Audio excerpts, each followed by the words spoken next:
구약 성경에서 아시리아는 애국과 바빌론 다음으로 자주 언급되는 강력했던 고대 제국으로 이스라엘 왕국을 침략하고 잔혹한 학살을 일삼았던 악명 높은 국가로 묘사됩니다.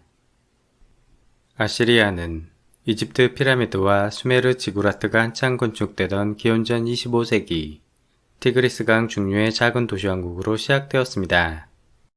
초창기에는 아카드의 사르곤 왕과 바빌론의 함무라비 왕에게 점령당했고 기원전 15세기에는 미탄닌 세력에 눌려 겨우 명맥만 유지할 때도 있었습니다. 하지만 기원전 12세기 바다민족의 침입에 의한 청동기 시대의 멸망과 혼란을 견뎌낸 후 강력한 병영 국가로 탈바꿈하여 주변을 정복하고 빠르게 성장했습니다. 특히 기원전 7세기 에사라돈과 아수르 바니팔 왕 때 신아시리아 제국은 광대한 영토와 찬란한 문화적 황금기를 맞이하게 됩니다. 기원전 612년 바빌론과 메디아 연합군에 의해 멸망당할 때까지 아시리아는 무려 1800년 이상 명맥을 유지했을 만큼 메소포타미아 역사의 중요한 한 축을 차지합니다. 메소포타미아는 남한과 북한처럼 남쪽은 바빌로니아, 북쪽은 아시리아로 세력이 양분되어 서로 독자적 문화를 발전시켰고 수천 년간 치열한 통일전쟁을 반복했습니다. 지정학적으로 아시리아의 서쪽은 아나톨리아 고원의 히타이트와 지중해 연안의 레반트, 북쪽은 아르메니아 고원의 우라루트, 코카서스 산맥의 스키타이, 남쪽은 바빌로니아, 동쪽은 엘람으로 둘러싸여 있었습니다. 이처럼 아시리아는 성격이 전혀 다른 세력들 틈바구니 한가운데 위치했기 때문에 태생적으로 전쟁을 피할 수 없는 운명이었습니다. 하지만 대신 중개무역으로 많은 부를 획득할 수 있는 장점도 가지고 있었습니다. 초기 수도 아수르는 티그리스 강변 언덕 위 이중성벽으로 보호되는 천혜의 요새로 로버트 콜데바이가 이끄는 독일팀에 의해 발굴되었습니다. 성에는 진흙벽돌로 지어진 벌집 같은 주거지와 상선이 접안하는 선착장, 서령문자가 보관된 도서관, 폐허가 된 고궁과 지구라트의 흔적이 남아있습니다. 당시 티그리스 강에는 은과 구리, 주석, 농산품, 가축과 직물, 삼나무를 실어 나르는 수많은 선박들이 힘차게 노를 젓고 있었을 것입니다. 터키석과 마누, 청금석으로 만들어진 다양한 장신구들은 과거 아수르의 부유함을 잘 보여줍니다. 도시의 수호신 아슈르는 토착신에 불과했지만 훗날 아시리아 제국의 성장과 함께 하늘신 엔릴과 통합되어 최고신으로 등극했습니다. 이는 바빌론의 수호신 마루둑이 엔릴과 합쳐져 벨 마루둑으로 섬겨졌던 것과 동일한 사례입니다. 아슈르 신의 영향력이 미치지 않는 타 지역은 미개한 혼돈의 장소로 여겨졌고 왕이 국경을 확장하는 것은 질서와 문명을 세우는 신성한 의무라고 믿어졌습니다. 아시리아가 본격적으로 영토 확장을 시작한 것은 기원전 13세기 아다드 니나리 1세 때부터입니다. 그는 히타이트와 함께 미탄니를 협공해 용토를 나눠 가졌고 남쪽으로 바빌로니아와 카사이트 왕을 굴복시키며 국경을 확장했습니다. 아다드 니나리의 이름이 새겨진 남모양의 청동검으로 그는 자신의 군사적 승리와 지적을 미화하고 침략 정신을 강조하는 비문들을 제작했습니다.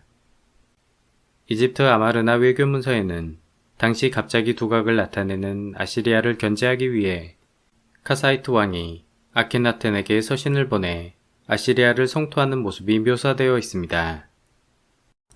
이때부터 국가 시스템은 군대를 중심으로 운영되는 병영 국가로 탈바꿈되었으며 철제 무기가 제한적으로 도입되기 시작했습니다.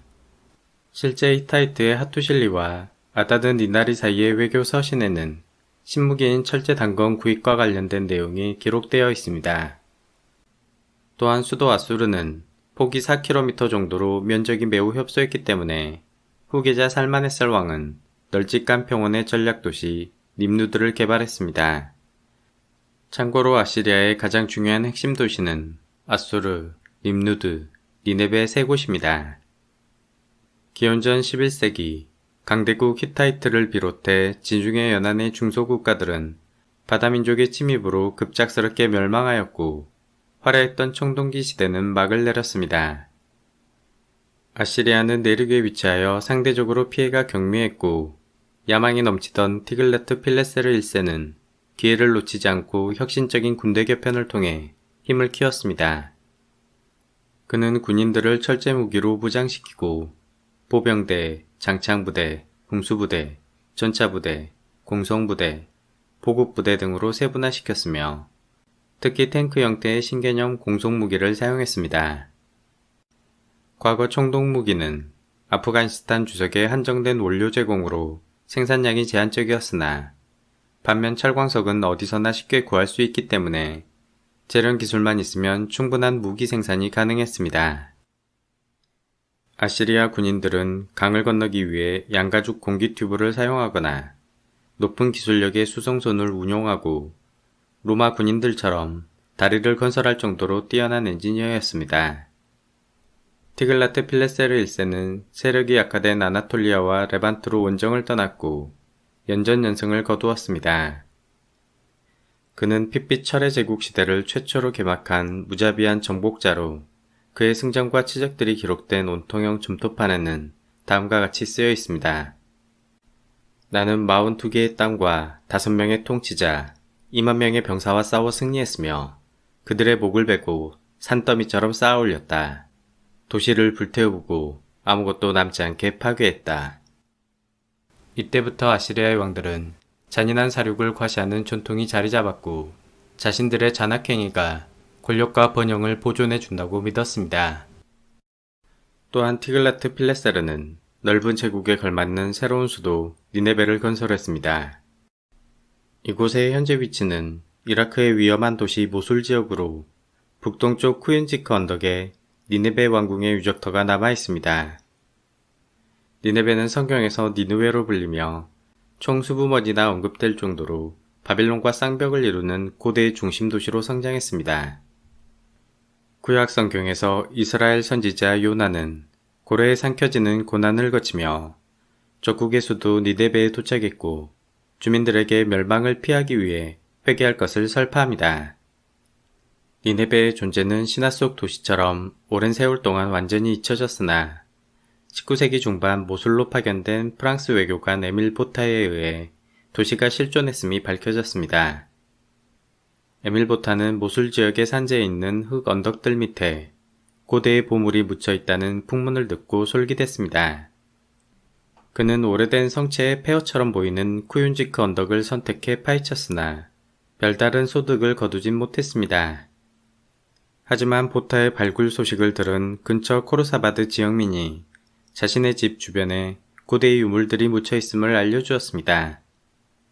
보타는 말을 타고 즉시 코르사바드로 달려갔고 작은 구덩이 안에 드러난 거대한 조각상에 놀라움을 감출 수 없었습니다.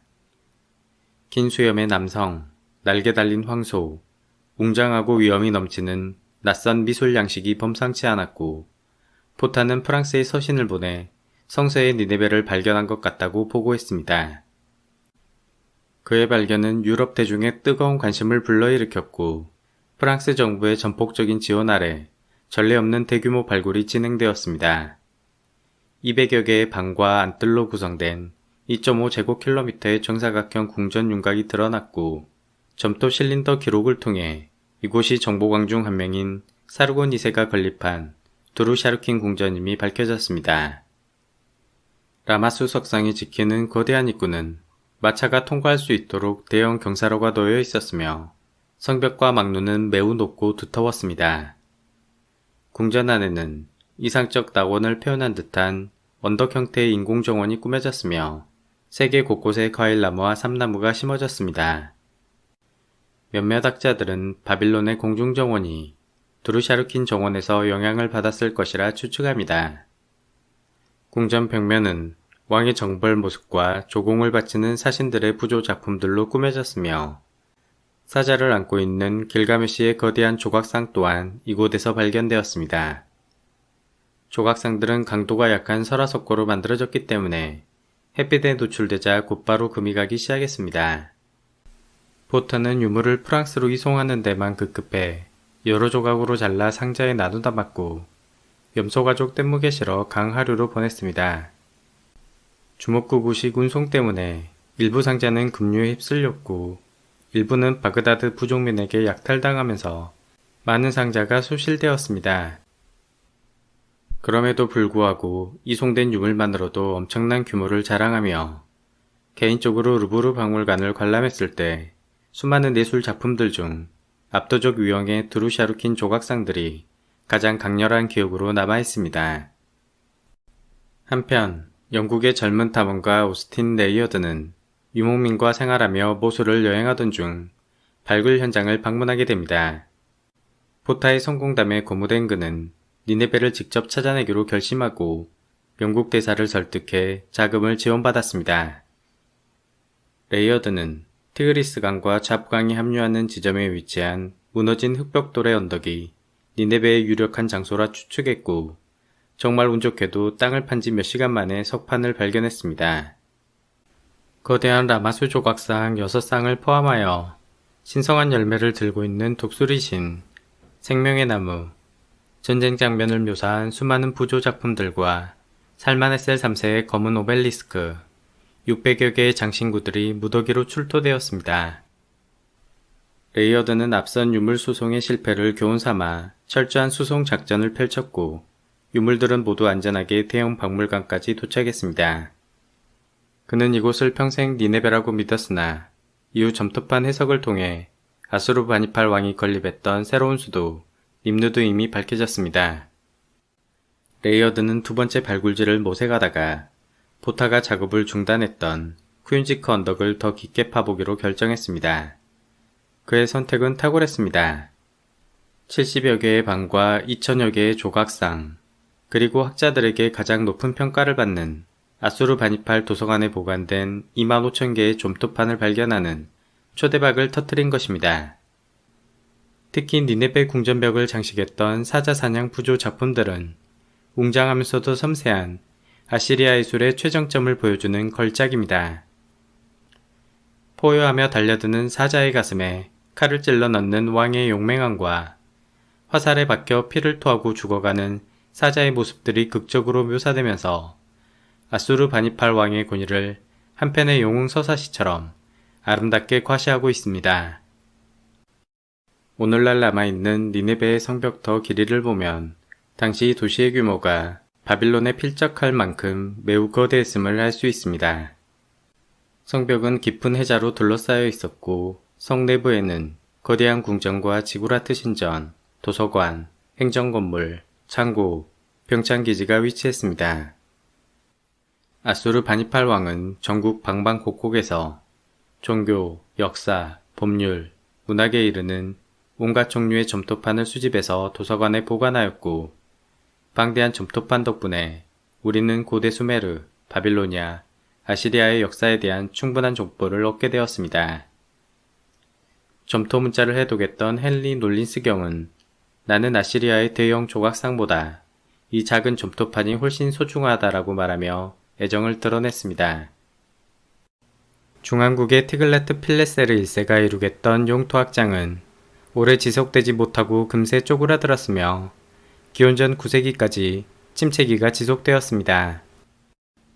하지만 기원전 8세기 중반부터 신아시리아 제국은 100년 동안 6명의 정복왕들을 거치면서 최고의 전성기를 맞이하게 됩니다.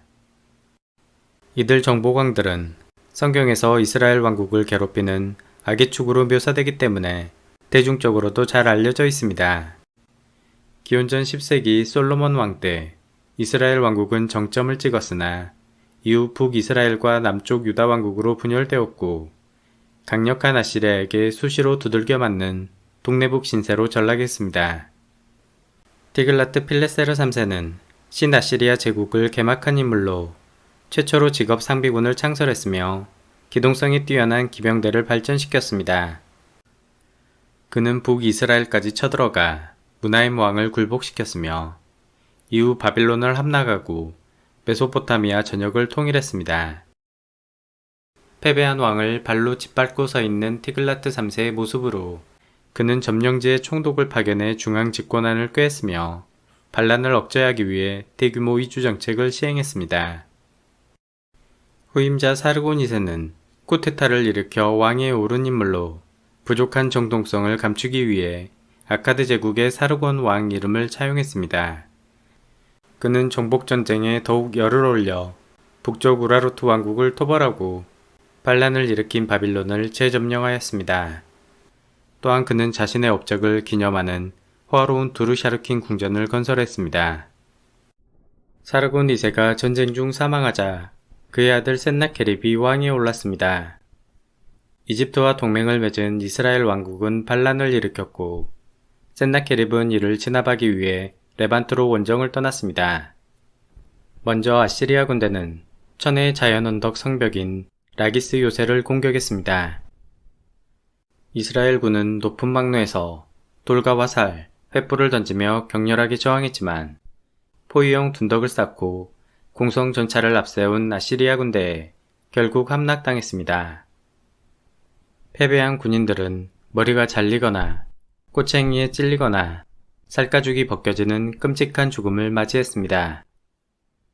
아시리아의 토파네는 예루살렘을 완전히 포위하고 히스기야 왕으로부터 많은 전리품을 빼앗아 철수했다고 쓰여 있으나 성경 열왕기에는 야훼의 전사가 나타나 하룻밤 사이에 아시리아 군사 18만 5천 명을 멸했다는 전혀 반대되는 내용이 기술되어 있습니다. 헤로도토스는 들쥐 때문에 아시리아의 원정이 실패했다고 말했기 때문에 학자들은 페스트가 창궐해 대규모 전력 손실을 입고 철수한 것으로 해석합니다. 센나케립은 말년에 왕위 계승 문제로 자식들에게 피살당했고 소식을 들은 막내 아들 에사라도는 우라르투 원전 중 니네베를 회군하여 형들을 죽이고 왕위에 올랐습니다. 야신과 에사라도는 기원전 670년 이집트 멤피스까지 점령하면서 아시리아 역사상 가장 거대한 영토를 자랑하는 제국으로 발전시켰습니다. 당시 이집트는 블랙 파라오의 누비아 쿠시 왕조 시대로 철기 시대의 혁신을 따라가지 못하고 이미 몰락한 상태였습니다. 에사라도는 넷째 아들 아수르바니팔에게 왕위를 물려주었고 대신 장자인 샤마시 슈무킨에게는 바빌론 통치권을 물려주었습니다. 당연히 이는 왕권 다툼의 내전을 불러일으켰고 아수르바니팔은 적국 엘람과 연합하여 반란을 일으킨 형을 처단해야만 했습니다. 바빌론 포위 공격은 매우 처절해 3년이 소요되었고 수많은 사람들이 성 안에서 굶어 죽었습니다. 아수르바니팔은 내전을 부추긴 엘람 왕국으로 쳐들어갔으며 틸투바 전투에서 큰 승리를 거두었습니다. 엘람의 왕 툰만의 머리는 참수되어 정원 장식으로 매달렸고 수도 수사는 철저하게 파괴되었습니다. 아수르바니팔은 전쟁에서 승리했지만 제국의 경제력과 군사력은 큰 타격을 입었습니다.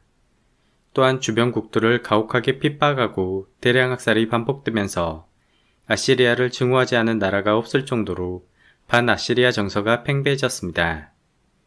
말년에 그는 늙고 병든 자신의 몸과 제국의 몰락을 한탄하는 글귀를 남겼습니다. 기원전 626년 아수르바니팔이 사망하자 왕위 다툼의 내전과 전국 곳곳에서 독립전쟁이 들끓으면서 영원할 것 같던 철의 제국은 모래성처럼 너무나 허무하게 무너져 내렸습니다.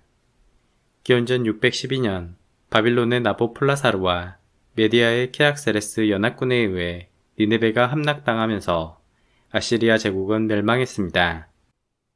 두 전승국은 아시리아 영토를 둘로 나누어 메디아는 이란 고원과 아시리아 북부를, 신바빌로니아는 메소포타미아 대부분을 차지했습니다.